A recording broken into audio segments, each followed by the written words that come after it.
Salve, galera! Bora lá trabalhar mais um pouquinho. Vamos falar agora sobre tubos sonoros. Primeiramente, nós temos dois tipos de tubos sonoros diferentes. Tubos sonoros classificados como abertos e tubos sonoros classificados como fechados. Eles apresentam propriedades um pouquinho diferentes, né? Então nós vamos ter algumas características para o tubo sonoro classificado como aberto e teremos outras propriedades para o tubo sonoro classificado como fechado. Vou começar falando do tubo sonoro aberto porque ele se assemelha muito às cordas vibrantes. Então nós vamos ter as mesmas propriedades, graficamente eles são diferentes, mas teremos as mesmas propriedades das cordas vibrantes. Então, inicialmente, vamos falar aqui sobre estes tubos sonoros, classificados como tubos sonoros, então, entendidos como abertos. Dentro desses tubos sonoros, nós vamos ter aqui, por exemplo, as flautas, né, fazendo esse papel. Em um tubo sonoro aberto como este, né, para esses instrumentos em geral considerados como instrumentos de sopro, nós vamos ter um comprimento para o tubo. Em relação a este comprimento, nós vamos ter algumas formações importantes. Vamos imaginar um tubo sonoro como este daqui. Se nós tivéssemos um tubo sonoro como este, no seu interior, para que haja a formação de um harmônico, nós vamos ter o meio, o fluido em questão, oscilando, o fluido em questão vibrando. Quando esse fluido em questão passa a vibrar, quando esse fluido em questão passa a oscilar, nós vamos observar a seguinte formação ou a seguinte propriedade. Digamos aqui que nós tenhamos, nesta primeira formação, esta indicação do primeiro harmônico em questão. A isso aqui, portanto, nós vamos definir como a formação deste primeiro harmônico. Passa a ser, portanto, no caso, o ar vibrando desta forma. Se o ar passa a oscilar desta maneira, nós vamos ter a formação desta primeira indicação para um tubo sonoro como esse, que possui aqui um comprimento classificado como um comprimento L. Para este comprimento L, deste tubo em questão, nós passamos a ter a formação da chamada frequência fundamental. Então essa daqui é a primeira indicação, nós temos necessariamente, mais uma vez, análogo às cordas vibrantes, a frequência classificada como frequência fundamental. Para essa frequência fundamental, percebam o seguinte, nós temos um fuso em questão. Ué, Neto, tem um fuso aí? Você tem um fuso. Só que, na verdade, nós temos duas metades. Eu tenho uma metade deste fuso à esquerda, uma segunda metade à direita. Se fosse possível pegarmos esta extremidade aqui, ó, direita, e jogar para o lado de cá, você veria, obviamente, uma mesma formação que nós temos nas cordas vibrantes. Então, o que nós temos nessa indicação é, na verdade, duas metades de fusos para esta formação. O que nos dá, na verdade, um fuso completo. Então, aqui eu passo a ter, para esta formação, a presença de um fuso. Em relação a este um fuso, nós vamos ter basicamente os mesmos elementos até então representados. Por exemplo, eu passo a ter aqui nesta região central uma formação do que nós consideramos como uma interferência do tipo destrutiva, que é a indicação de um nó. E nesses extremos, nós passamos a ter a presença, olha só, dos ventres. Agora, esta é a diferença que nós temos basicamente em relação às cordas vibrantes. Por quê? Nas cordas vibrantes nós tínhamos o início da mesma com um nó, o final desta formação com um nó, já que a corda estava fixa nos dois extremos, e o meio dela oscilava com uma região de ventre. Agora é o contrário, ela começa com uma vibração grande, de uma interferência do tipo construtiva, no meio nós temos a formação de uma interferência destrutiva e finaliza-se com a mesma interferência construtiva. Ou seja, começo com ventre, termino com ventre. Cordas vibrantes, começávamos com nós e terminávamos também com nós. A partir daqui, pessoal, nós vamos notar que nós temos a presença de um fuso e dois ventres em questão. Então, a isto aqui nós vamos chamar de um primeiro harmônico. Primeiro harmônico nesta formação. Onde esse primeiro harmônico, ele é composto, como você pode ver, por única e exclusivamente um nó. Numa segunda forma de vibração, ainda para o mesmo tubo, Então vou considerar aqui que ele tem o mesmo comprimento. Para exatamente o mesmo tubo em questão, nós podemos ter uma segunda forma de vibração do ar. Quando nós passamos a ter o som vibrando aqui no interior, numa segunda formação, para esta segunda formação nós teríamos algo semelhante a esta indicação. A isto aqui nós consideramos como uma segunda forma de oscilação, uma segunda forma de vibração. Nessa segunda forma de vibração, nós temos a formação do que nós classificamos como um segundo harmônico aqui representado. Para este segundo harmônico, pessoal, para esta segunda formação possível, nós temos a presença, mais uma vez, de dois nós aqui colocados, dois pontos de interferência, portanto, classificados como interferência do tipo destrutiva, e três pontos classificados como regiões de ventres, de interferência do tipo construtiva em questão, ok? Então nós passamos a ter numa formação como essa, dois fusos. Eu tenho um fuso completo, que é um fuso central, e dois meios fusos nos extremos. Para esta segunda formação, portanto, nós temos um segundo harmônico sendo formado, e que em relação a este segundo harmônico, nós temos a presença de dois nós. Consequentemente, para esta segunda formação, nós temos a presença de dois fusos, e em relação a estes dois fusos, consequentemente, nós passamos a ter a presença de três ventres. Então, diferentemente da formação das cordas classificadas como cordas vibrantes, é importante destacar que agora, nesse tipo de formação, para um tubo sonoro, nós temos o número de ventres superando o número de nós em uma unidade. Então, a partir de agora, nós dizemos, olha, o número de ventres em questão, ele é igual ao número de nós acrescido em uma unidade. O número de ventres é igual ao número de nós acrescido, portanto, em uma unidade. Esta é a relação que nós temos. Lembrando mais uma vez, quem representa agora o número de harmônicos é exclusivamente o número de nós, que indica, portanto, o número de fusos em questão e automaticamente quantos harmônicos nós temos nesta formação. Assim como nós já vimos a mesma relação para as cordas vibrantes, eu vou rapidamente considerar para vocês a relação que nós temos envolvendo esses tubos sonoros classificados como abertos. Não vou ficar mais uma vez detalhando para vocês todas essas propriedades. Vamos direto para uma equação geral.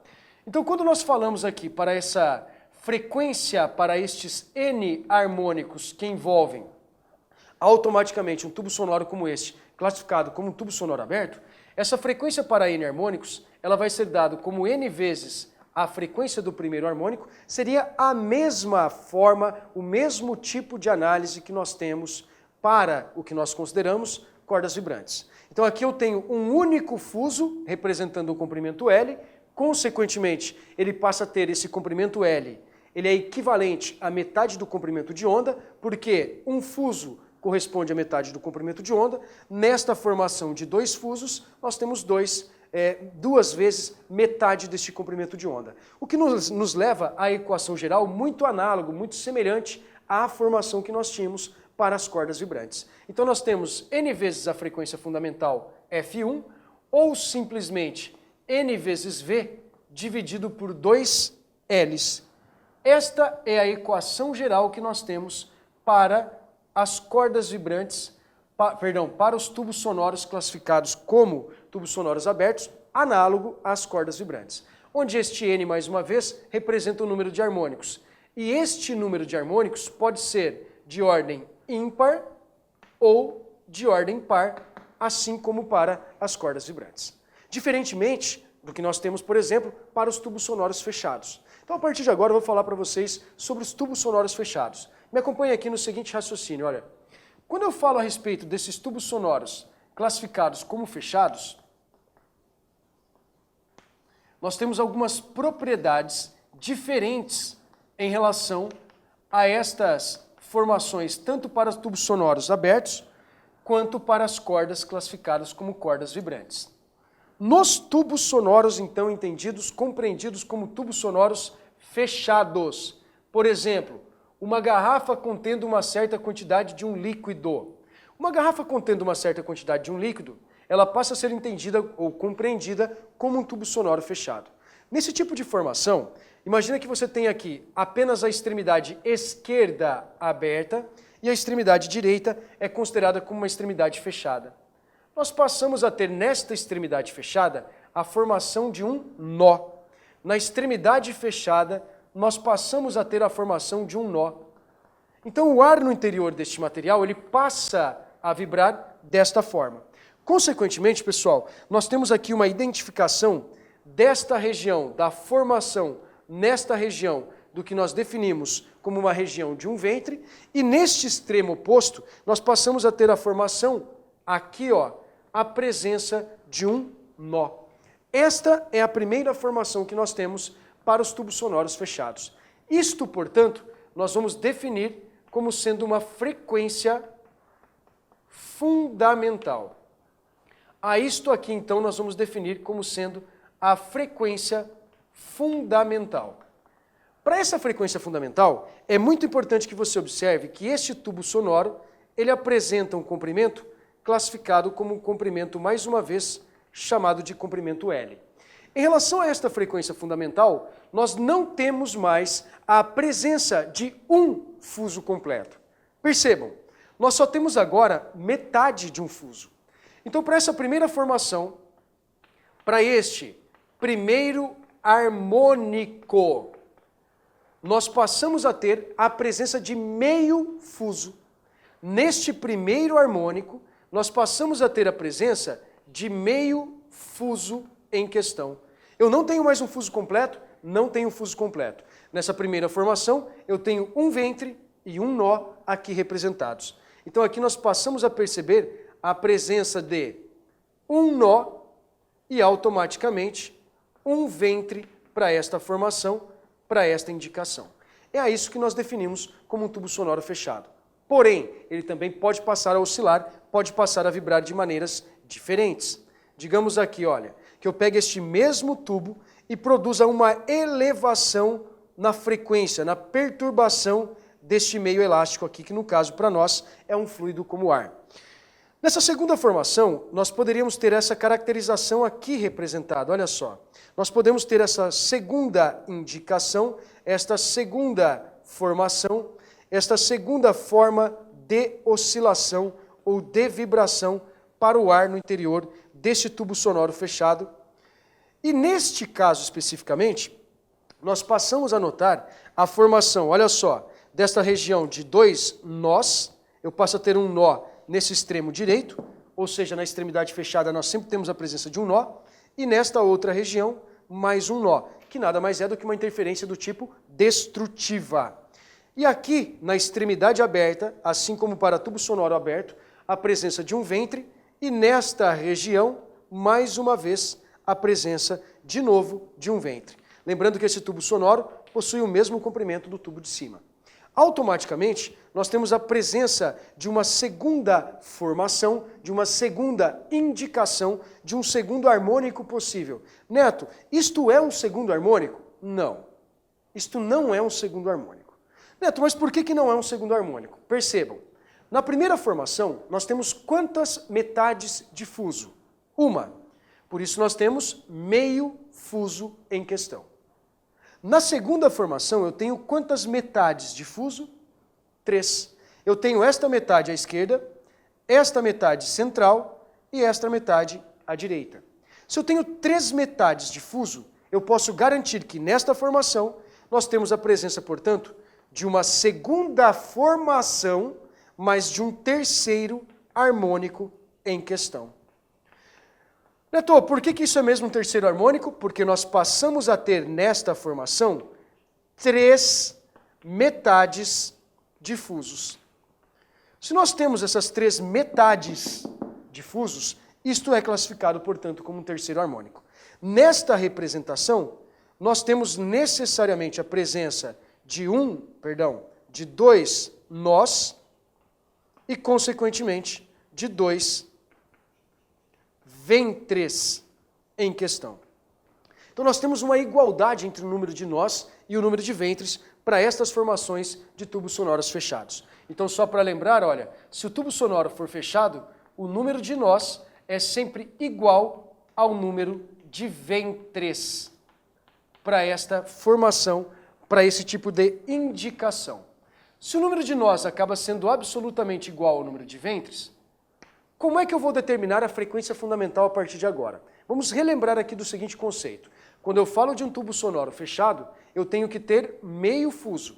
A segunda formação, que indica um terceiro harmônico, eu tenho 3 metades de fusos.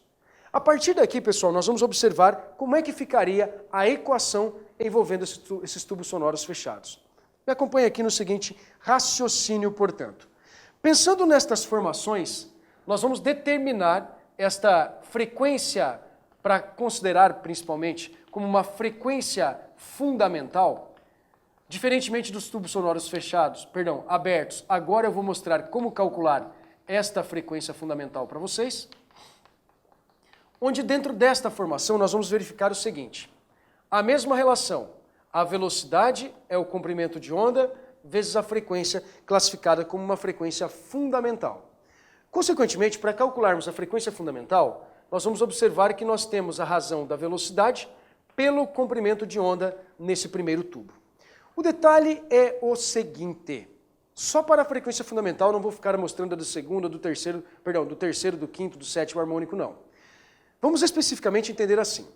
Nós temos agora apenas meio fuso em questão, correto? Se eu passo a ter apenas a presença deste meio fuso, este meio fuso, ele equivale ao comprimento classificado como um comprimento L. Neto, se um fuso completo, que feio, né? Desculpem. Se um fuso completo corresponde a lambda sobre 2, nesta formação nós vamos ter lambda dividido por 4. Neste caso, nós vamos ter como apenas metade de um fuso, nós passamos a ter metade do fuso e cada fuso corresponde a metade do comprimento de onda. Isto é o seu L para esta primeira formação. Ou seja, nós podemos dizer que o comprimento de onda lambda1 sobre 4 corresponde ao comprimento do tubo L. Ou, preferencialmente, que o seu lambda1 passa a ser 4 vezes o comprimento do tubo em questão. A partir daqui, pessoal, se o lambda1 passa a ser equivalente a 4 L's, nós podemos garantir que esta frequência fundamental para um tubo sonoro como este, classificado como um tubo sonoro fechado em uma das extremidades, ela vai ser dada como V dividida por 4 L's. É assim que eu calculo, é assim que eu determino essa frequência classificada como uma frequência fundamental para um tubo sonoro fechado em uma das extremidades. Então a frequência fundamental passa a ser V dividido por 4L. A partir do momento que nós temos este V dividido por 4L, a frequência para um segundo harmônico vai ser 3 vezes este valor e assim sucessivamente. Então, para a gente não ter que ficar aqui detalhando toda hora todas essas formações, lembrando que na segunda formação eu teria 3 metades de fuso, lembrando que cada metade de fuso é lambda1 sobre 2, e a partir daí, pessoal, nós conseguimos definir qual é a frequência para N harmônicos. Então, para uma formação de tubos sonoros classificados como fechados, nós passamos a ter N vezes a frequência fundamental, isso é uma regra geral, só que esta frequência fundamental passa a ser entendida como V dividido por apenas 4 L's. O problema na formação destes tubos sonoros classificados como tubos sonoros fechados é que não existe harmônico de ordem par. Eu só tenho harmônico de ordem ímpar. Então, nesta indicação deste número N, ele só pode ser um harmônico de ordem ímpar. Jamais eu terei um harmônico de ordem par quando nós falamos de tubos sonoros classificados como fechados. Isso daqui, então, é exclusivamente para harmônicos de ordem ímpar, porque nós sempre temos que ter aquela formação como um múltiplo de metade de um fuso. Metade desta formação, metade daquele fusozinho para a formação dessa frequência para estes N harmônicos. Então, resumindo, na verdade, todas essas formações, eu vou destacar para vocês, a partir de agora, alguns pontos envolvendo todas essas formações. Vamos considerar primeiramente, quando a gente fala de tubo sonoro, vamos começar com as cordas vibrantes. Falando sobre cordas vibrantes, nós podemos ter tanto harmônicos de ordem par quanto de ordem ímpar. Nas formações de cordas vibrantes, elas começam em um nó e terminam em um nó. Nas formações de cordas vibrantes, o número de nós supera o número de ventres em uma unidade. O número de ventres para as cordas vibrantes representa o número de fusos em questão e automaticamente o número de harmônicos. E aí nós temos aquela equação bastante extensa, tá certo? Mas lembrando, a frequência para N harmônicos é N vezes a frequência fundamental ou N vezes a velocidade dividido por 2Ls. A frequência fundamental é sempre V sobre 2L para cordas vibrantes. Quando eu falo de tubo sonoro aberto, nos tubos sonoros abertos, nós começamos com ventres, terminamos com ventres. É o oposto das cordas vibrantes, que começam com nós e terminam com nós. Então, para cordas vibrantes, nós temos o número de ventres superando o número de nós em uma unidade. Sempre, sempre. Onde o número de nós representa o número de fusos e automaticamente o número de harmônicos em questão para esta formação. Nas cordas, ou nos tubos sonoros classificados como abertos, assim como nas cordas vibrantes, eu posso ter harmônico de qualquer ordem, par ou ímpar. Tá? Tanto faz se é par ou se é ímpar. A questão é, nas cordas classificadas como cordas vibrantes e nos tubos sonoros abertos, nós temos necessariamente a frequência fundamental sendo dada como V dividido por 2Ls. A diferença está exclusivamente aqui, ó, nos tubos sonoros fechados. A frequência fundamental é V sobre 4Ls, porque nós não temos fusos completos, nós temos sempre metade. É sempre a metade deste fuso para a formação. E a partir daí eu passo a ter apenas harmônico de ordem ímpar. Lembrando que o número de nós é sempre igual ao número de ventres para os tubos sonoros fechados, e ele sempre começa com sempre começa com um ventre na extremidade aberta e finaliza-se com um nó na extremidade fechada. Beleza? Isso aí, pessoal. Abraço.